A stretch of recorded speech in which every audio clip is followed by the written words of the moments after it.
let's talk about the Division 2 and why I'm worried as we head into September.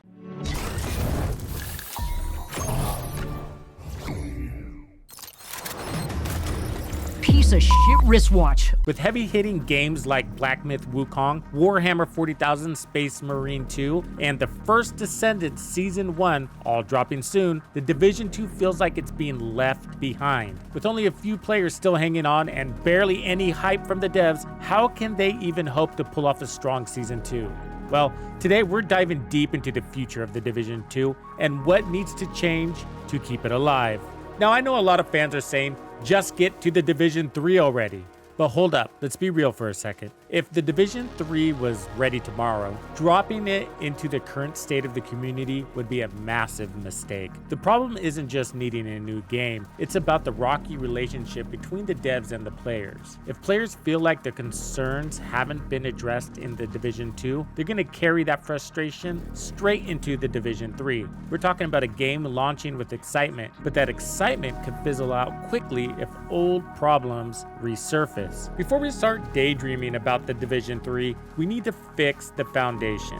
The Division 2 needs serious attention to regain player trust, and that starts with reconnecting with the community and showing them that the devs are really listening. If they can pull that off, not only will it be a breath of new life into the Division 2, but it'll set up the Division 3 for success down the road. So let's take a step back and talk about the situation the Division 2 is in right now.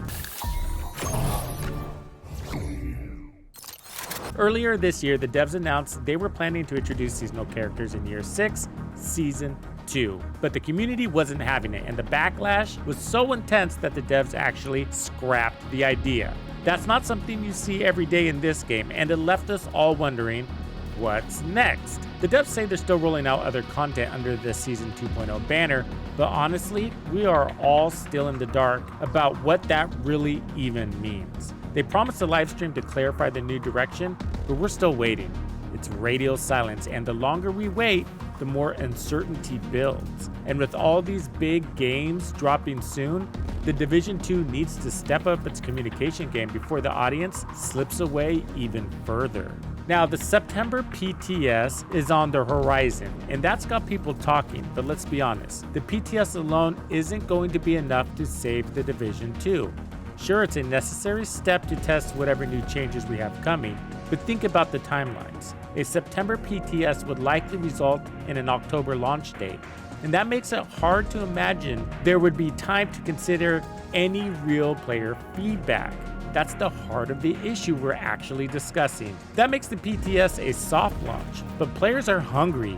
They need fresh content, something that excites them again. If the PTS isn't followed up with major updates and meaningful improvements, the hype will fizzle out fast. We can't follow up the PTS with just a few more balance tweaks and bug fixes like we've seen in the past. The Division 2 can't just maintain the status quo. It needs to bring something new and exciting to the table to keep the community engaged. And let's not forget the competition that's about to heat up. Warhammer 40,000 Space Marine 2 drops on September 9th, and that's a big deal. It's a third-person shooter with intense action, powerful characters, and brutal combat.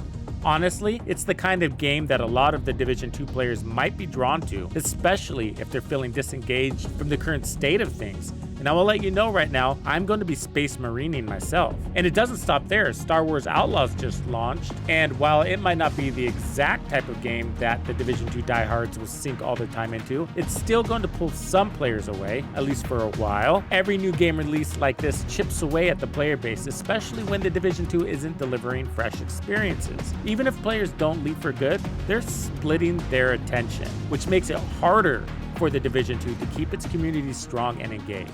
And then there's the First Descendant. This game has already reaped a ton of hours from the Division 2 fans, and that was just in the preseason. Now with Season 1 launching on August 29th, complete with new game modes, characters, dungeons, and tons of content, it's about to soak up even more attention. The First Descendant may not be everyone's cup of tea, but the build system is a lot like Warframe, which is super appealing to many Division 2 players who love tweaking and optimizing their setups. And the crossplay system? Yeah, it's badass. If the Division 2 doesn't step it up, it risks losing even more ground to the First Descendant, which is just getting started and bringing its A game. The competition is fierce, and the Division 2 has to deliver something special to stay in the fight, especially since the First Descendant devs are top tier, constantly communicating and implementing data-driven changes to the game based on player feedback. And they're doing it really fast.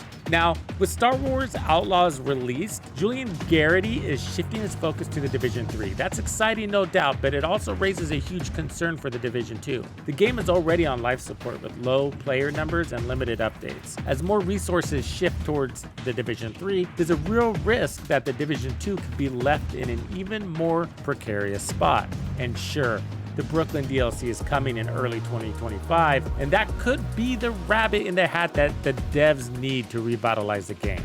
But let's be real, it can't just be good, it has to be exceptional. We're talking about a significant expansion that brings new storylines, exciting gameplay mechanics, and fresh loot. It has to feel like a new chapter, not just another content drop. If the Brooklyn DLC is a hit, it could bring players back and attract new ones. But if it falls flat, it might be the final chapter in the Division 2's story. So can the Division 2 actually bounce back?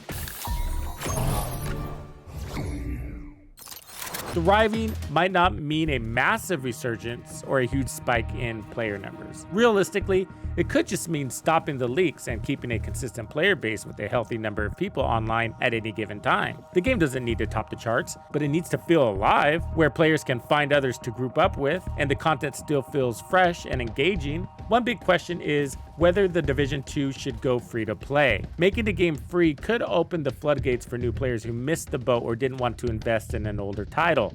It could breathe new life into the game and create more engagement. But going free isn't a silver bullet. It needs to be paired with meaningful updates, better communication, and a clear roadmap. If done right, a free-to-play shift could be the bold move the Division 2 desperately needs. So here we are. The Division 2 is in a rough spot, but there's still potential to turn things around. It's one of the best looter shooters out there, but it's also dated, underserviced, and the community feels disconnected. The game has something special, strong lore, and infinite possibilities. But to pull off the bold moves needed to bring players back, the devs need to earn that trust again.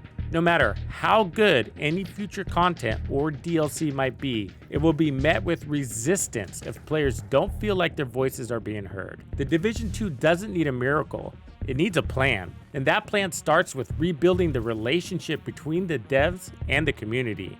With trust, communication, and a clear vision, there's hope yet for the Division 2. But the time to act is right now. Thank you for hanging out with me today. My name is Tuxedo Bandido. That's Tito Bandido. What's crack-a-lackin'? And this was another episode of The Division 2. If you found this video helpful, subscribe, like, and turn on notifications to ensure you don't miss out on the fantastic experiences waiting for you in The Division 2. And if you like builds like this, check out the recommended build video I have here for you. If you have anything you want to see covered, be sure to let me know in the comments below. And thank you to all the channel members and donors who make everything possible. Tux Nation wouldn't be without you. When you buy a game from Ubisoft, enter the creator code Tuxedo Bandido to support the channel. Easy peasy. Now maybe this cheapskate can afford to sign me up for that dating app I've had my eyes on.